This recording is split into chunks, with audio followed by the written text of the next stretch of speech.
Heartiest greetings and best wishes to all the participants who have enrolled under the National Resource Center at Sri Ram College of Commerce under ARPIT 2019. It gives me immense pleasure and it is also a privilege to be sharing some of my views with you on Industry 4. The basic idea for interacting with you today is to discuss aspects related to Industry 4 revolution with specific reference highlighting the big data revolution, opportunities, concerns and implications for policy. The basic reason for taking up this particular topic is that over the years, we have seen a couple of revolutions that have taken place. Specifically speaking, Industry 4 is the fourth industrial revolution over the past couple of centuries. Specifically speaking, if we talk about the Industry 1 revolution, it happened sometimes around the 1780s, and the basic thing that happened during this time period was related to the mechanical and production processes that had changed on account of the steam engines that had become available.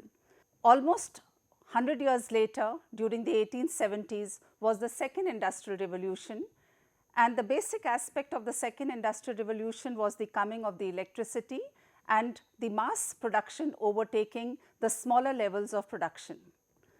Almost again 100 years later, somewhere close to the 1970s or 1960s, came the third industrial revolution, where the focus was basically on computerization of the processes. Digitalization had in fact started, processes had become revolutionized, efficiencies had started coming in, and most of the corporate sectors, including manufacturing and retailers also, had to thereafter change their processes in order to incorporate the third industrial revolution. Some call the Industry 4 not as a revolution and actually as an evolution, largely because they say that Industry 4 also has to do almost the same thing which Industry 3, which is my computerization, which was doing. However, what distinguishes Industry 4 from the earlier revolutions is the rate at which data is being generated. In fact, when we talk about fourth industrial revolution, the basic difference between human beings and computers, that has probably gone, they have merged. So much so that artificial intelligence is the way in which the computers are functioning now. So when we talk about Industry 4, what exactly is Industry 4? You talk about things like big data, you talk about Internet of Things, you talk about machine learnings, you talk about robotics, you talk about 3D printing, cryptocurrencies and blockchains. All of them come under the gambit of Industry 4. Particularly speaking, if you are talking about one such component of Industry 4, which is big data, how do we define big data and how is it different from the earlier data sets that we were talking about? Big data talks about a data set which is so enormous, sometimes unstructured, sometimes structured, and often they are both structured as well as unstructured. But there are 4 V's that are associated with big data. Specifically speaking, we have the first one, which is the volume. The sheer volume of data that is generated is so huge that the traditional systems of data analytics can no longer handle the volume with which the data is being generated. In fact, I could give an example over here talking about Walmart. In 1 hour, 2.5 petabytes of data is generated from its 1 million users, and this is in fact equivalent to 167 times the amount of books that are available in America's Library of Congress. So just imagine, we are talking only about what is happening in 1 hour, but every second data is being generated in petabytes, gigabytes and zettabytes. Not only is this a voluminous data, but the velocity at which the data is coming is equally immense. This allows us for real-time analysis of data, which is again giving rise to operational efficiencies in the organizations. Also, whether it is in the agriculture sector or the manufacturing sector or the retail sector, the moment you start using and analyzing big data coming from Industry 4, immense operational efficiencies are being generated. The third is the variety of data. When I talk about variety, data is being generated through emails, data is being generated through WhatsApp, Facebook, Google searches, when you're looking up at the images which are coming across on your platforms, whether it's smartphones, everywhere different data are being generated, and there could also be a fusion of data sets from different platforms. So when we talk about fusion of data sets from different platforms, this is what we are saying is the variety of data. And intermingling of data sets, which is leading to the fusion, is what is giving rise to, once again, efficiencies in the organizational structure, and also helping them improve their revenues and the profitability of the organizations. If I am talking about the 3 V's which I have already discussed, we started off with the volume of data, we talked about the velocity of data, we talked about the variety of data. Together, they give you the value that comes up, and this is what is the 4th V associated with the big data. Value is so immense that organizations which adopt and adapt to big data are the ones which in today's environment are expected to continue to make their profits grow and also increase their market share. On the other hand, organizations which are neither evolving nor adapting may actually perish, or certainly will not be able to compete on the other platforms which have adopted big data under the Industry 4. At this point of time, I would like to share an example with you which is known as the Pike Syndrome. It's a very beautiful example which we often quote in managerial spheres. And what is this all about, a Pike Syndrome? Pike is a very fierce fish. It's a carnivorous fish which survives and thrives on the smaller fish. So what the scientists did was they put the pike in a huge tank. But what they did was they also put smaller fish in the same tank, but separated the smaller tank with a glass tank so that the bigger pike could not actually see the glass, but it could see the pike behind the other side of the jar. Now this carnivorous fish, because it is the one which is eating the smaller fish, continuously started thrashing itself against the glass ceiling. It smashed itself against the glass ceiling, but because there is a ceiling, it could never get hold of the smaller fish. After continuously trying to make repeated attempts of eating the smaller fish, when it failed each time, it gave up. And the scientists are all observing this on a second-to-second basis because it's an experiment that is being conducted. So once the pike sat in one corner of the tank, the scientists thought now is the right time for us to actually take away the glass jar which was demarcating the smaller fish to mingle with the bigger fish. And that's exactly what they did. They took out the other glass ceiling, and now what happened? The smaller fish were all across the tank, so much so that they were all across the pike. They were sitting on the pike, they were swimming along the pike, but imagine the pike did not budge. Why is it so?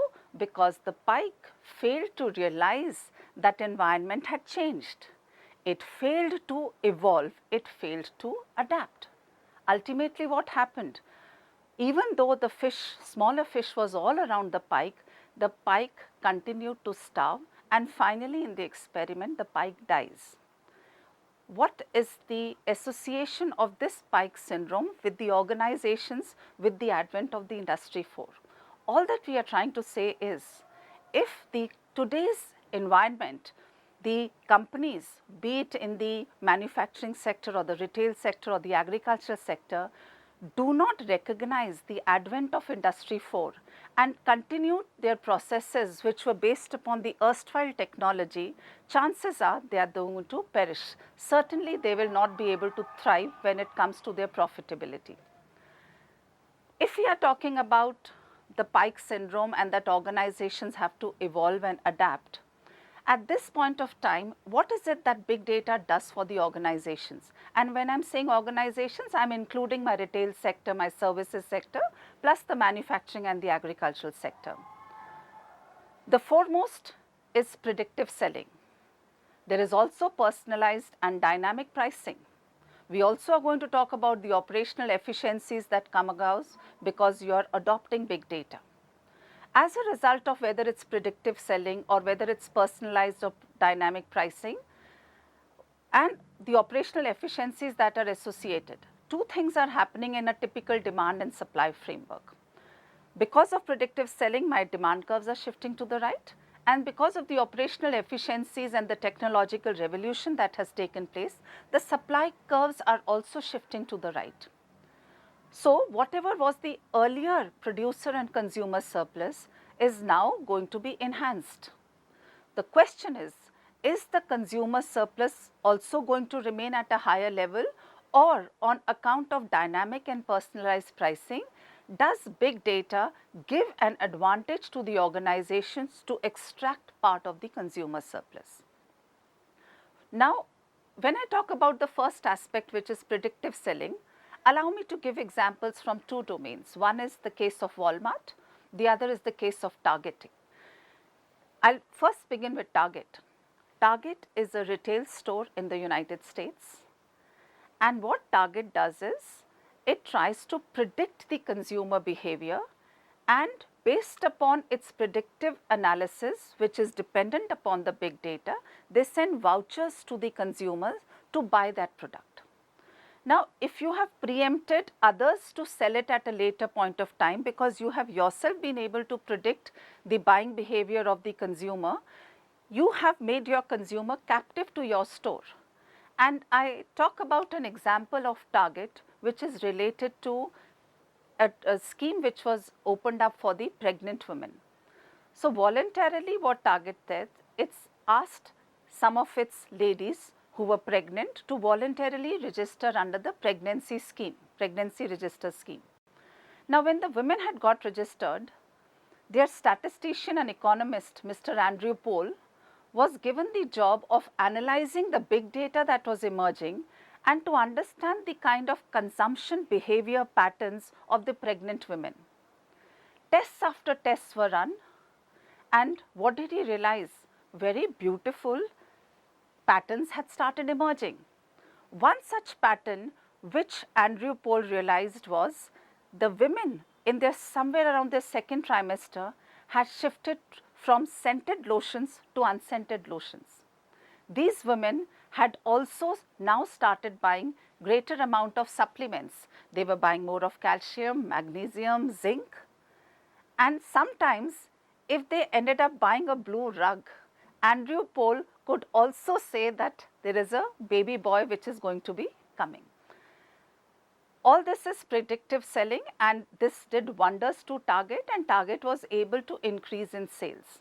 However, I am going to complete the story even though it is going to be connected from the latter part of the lecture where I am going to talk to you about how this scheme backfired. So, predictive selling backfired for Target, and I take this opportunity to complete the story here only and talk about why did it backfire. One fine day, a father barges into Target at Minneapolis and with great anger tells the manager that he is not happy with the selling strategies of Target because his young daughter, who was actually in high school, was receiving personalized discount coupons for items which are related to be purchased by the pregnant woman. Obviously, he is not happy, and when he goes and talks to the manager is very apologetic because nowhere was the intention of Target to promote becoming a mother when the child is still in high school. Once the father goes back, and because Target is a good company and they believe in customer service, the manager followed up with a telephone call to the father about 2 weeks later. And he said, "Sir, once again I apologize and I do hope things have been settled at your home." And to his surprise, the father said, "No, apologies are due from my side. I am the one who needs to apologize." And the manager says, "So what happened?" He says, "I was not knowing what was happening behind my back, and I realized my daughter is actually pregnant." And when this story came up in the New York Times, there was chaos all across in New York. How is it that Target knows before it shows? I mean, your pregnancy is not even showing, your parents don't know, your family members don't know, yet Target knew about it. So, Target's targeting was far too effective. How come? Because it was based upon analysis of the big data. he had a controlled group of people who were registered under that particular scheme and the other group which was not registered. But the moment he could match their buying behavior, he could predict the buying behavior of the other set of people who had not registered under that particular scheme. Now, most of the companies are doing that at all point of time. So, every time we are swiping our card, along with it, what all is going, my geographical location, my email ID, my income levels, my name, my several of the data points are being generated. Often, just on the face of it, it is a huge amount of unstructured data, but if you start analyzing the data, there are so many structures that could be seen within this, and all this is nothing but coming from Industry 4. So, Industry 4 revolution helped Target increase its profitability and revenue generations by making the women sell discount coupons even before the world knew about it. Later on, when the story came in New York Times, they were questioned that why don't you wait, let the baby be born, let its name be registered, and then you go and give a discount coupon to the lady concerned or the family concerned. To this, Target says no. If we want to be the front runner in the area of improving our efficiencies, that is revenue generation as well, we have to catch the client much before the world knows. So, waiting for the registers when the baby is born and you register is not actually what is required. Coming to the second example in the same sphere, when we are talking about how predictive selling has become possible on account of Industry 4 revolution, I talk about Walmart. And we just mentioned a little earlier that Walmart in 1 hour is generating a data which is more than 167 times the books in the America's Library of Congress. So, it's huge data that we are talking about. Now, when Walmart was analyzing the big data, it realized that on certain days when a hurricane was predicted and it was announced, on those certain days, the sales of beer and strawberry Pop-Tarts would increase proportionately much more than any normal day. So, what Walmart started doing is, anytime a hurricane is predicted, they start storing these two, strawberry Pop-Tarts and beers, either at the entry counter or at the exit counter, and up to 7 times the sales have gone up. So, you have leveraged the advantages of the big data by analyzing the big data.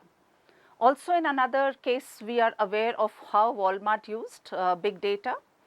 During the times of Halloween, real-time data was being analyzed and they realized that a particular kind of cookie was being sold all across the chains of Walmart except 2 stores, and this is a particular kind of a cookie, and this is during the Halloween.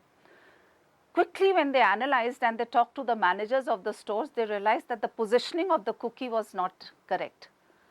So, right there the positioning of the cookie was done and the sales of this particular cookie along with other Halloween products went up.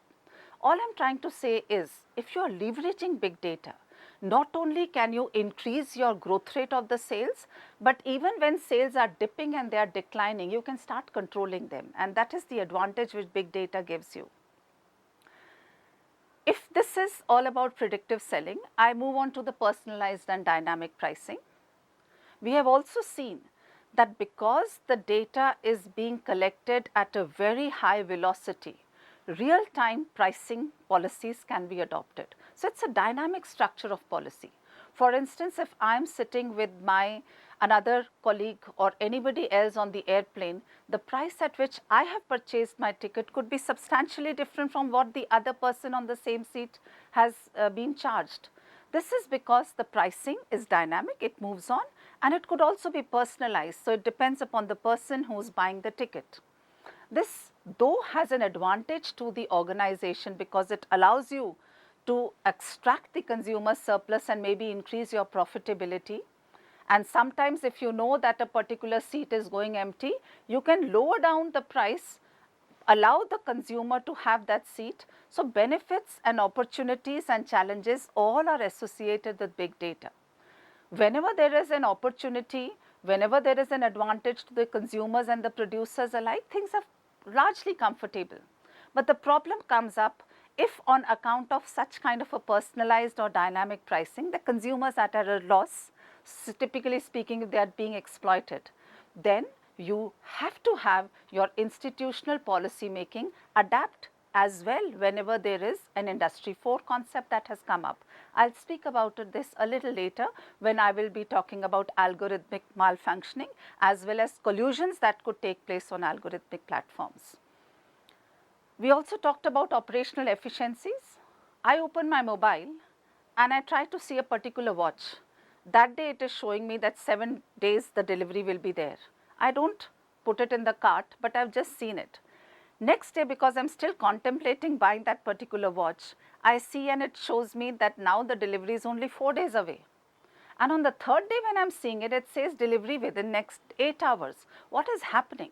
It is because people who are analyzing the big data precisely know that there is a potential consumer somewhere sitting here in this part of the geography who may be interested, who is interested and who may convert interest into actual purchase. So what would they do? From wherever there is a warehouse, it could be in a far-flung area where the costs are not too steep, and the product has started coming to, let us say, the metropolitan city where this potential buyer is sitting.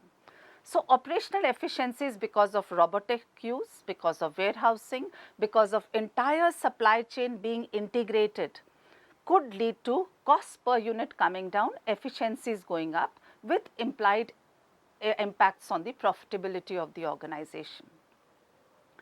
If the opportunities are so immense, are there concerns?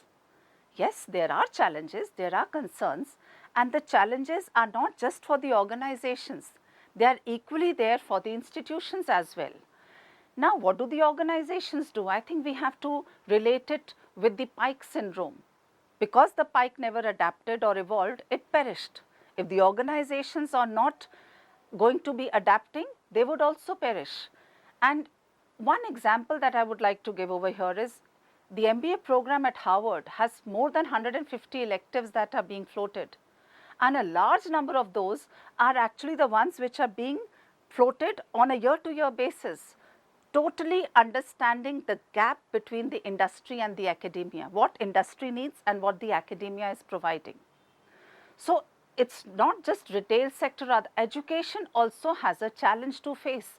If our students are not being adept with big data tools that are going to help analyze, they will not be the right people where the industries are going to pick them up at the time of placements.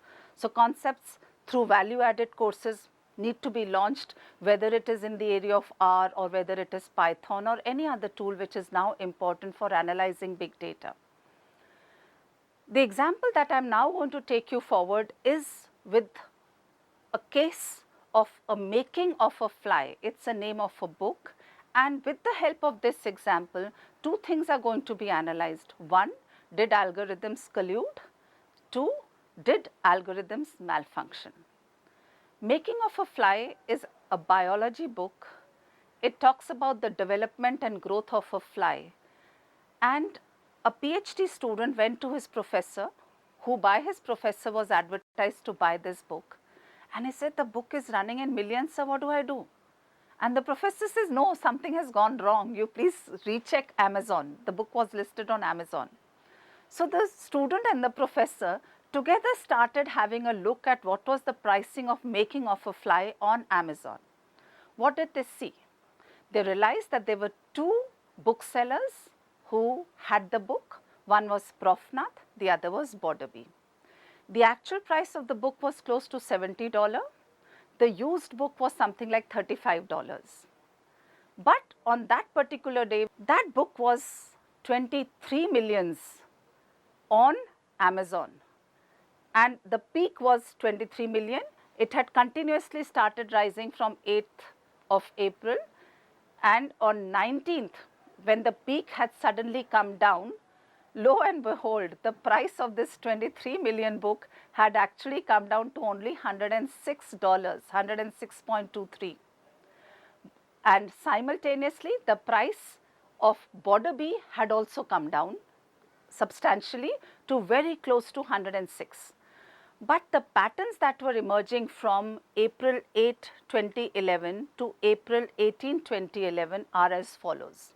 1. Each day, Profnath's book was marginally cheaper than Borderby's book, and the ratio was 0.9983. So, whatever was to be the book of the Borderby, Profnath would charge 0.9983 times Borderby's book. But Borderby's book was substantially more expensive than Profnath. It was 1.27 times the price of the Profnath. So, Profnath to Borderby ratio was different and Borderby to Profnath ratio was different because both of them were working individually. And the professor realized that once in a day, the price would change for one of the sellers and then the other seller's price would also change. And because machine learning was there, the algorithms had been fitted in, there was no sanity check on the algorithms, which had made the price of the book run into millions. Now, when the price of the book went down for 106.23 for Profnath, exactly multiplied by 1.27 times, that was the price of Borderby, which was $134. So, even though the sanity checks had brought down the prices, the ratio remained the same. Today also, Profnath's price was 0.9983 times Borderby's price and Borderby's price was exactly equivalent to 1.27 times the price of Profnath. So, the question now comes is, in a particular country, if collusion is not allowed, this is collusion on an algorithmic platform. It's a machine learning platform. Who is going to be put to jail? There are civil laws, there are criminal laws, but if the machines are the ones who are doing what is not required by the institutions, how are the institutions going to handle this, whether it's the regulatory authority or whether it's the competition authority? So, these are questions that have actually come up which need to be addressed. Another example that I would like to share with you is, which is again talking about a challenge once again from a public policy concern, is how do we address a situation such as a merger review? And here I take the example of Facebook acquiring WhatsApp. When Facebook's Mark Zuckerberg went and spoke with the founders of WhatsApp, the deal was close to $20 billion. Now, $20 billion is a huge amount. What is it that WhatsApp had? And I'm going to give you the stories in 4 numbers. The first thing it had at the time of the merger was number 450. 450 active users who had downloaded the app, and the ratio of active participation was exceeding 70%, whereas the industry norm was just about 10 to 15%. So, people who were utilizing WhatsApp were active users on the WhatsApp platform. That's the number 1 part of it. Number 2 is 56. 56 is the number of employees who are working in WhatsApp, and 56 people generate something equivalent to what the market values it at 19 billion. And what is it? It's the data that is there in WhatsApp. The third number is 1. 1 is the USD $1, which was charged initially by people who would download WhatsApp for a yearly use. Later on, it became free. So, even this $1 was later 0. And the fourth number, which signifies WhatsApp, is the number 0, because how much money did it spend on advertising? Typically 0. Nothing was spent, and yet people were downloading because word of mouth was very strong. So, if WhatsApp is all about these 4 numbers, what is it that Facebook saw which lured it to end up acquiring WhatsApp? It's the data. Structured, unstructured, largely in WhatsApp it's a conversation which is more of unstructured data. But using the tools, you can make sense of this. And what it specifically wanted was that when they look up the conversations that are taking place on WhatsApp, they get much more information about the location, GPS transactions, location Googles, and your own income levels, mobile phones, which could be used on Facebook for a personalized advertising behavior. So, they were willing to buy. In fact, later on they were also fined, Facebook was fined, because when the merger activity had to take place, Facebook had declared that there is no way the data that is generated on WhatsApp can be utilized by Facebook. So when they were penalized, it was not why they are using the data from WhatsApp for having more targeted kind of an advertisement on the Facebook platform, but the fine was they had lied initially, stating that the data cannot be used, and later on they were using the data.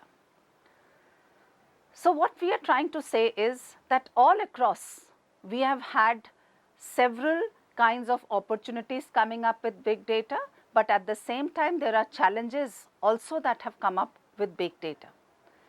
And I would again like to conclude with the starting point of what I did was, if Industry 4 has come up, if things are changing all across, if data is being generated, if robotics have come, if 3D printing has come in, then adaptation and evolution by the organizations, whether they are in the agriculture, manufacturing, services or education, wherever they are talking about, they have to adapt. And this is a mission must do. This is something one cannot afford not to do. Thank you so much.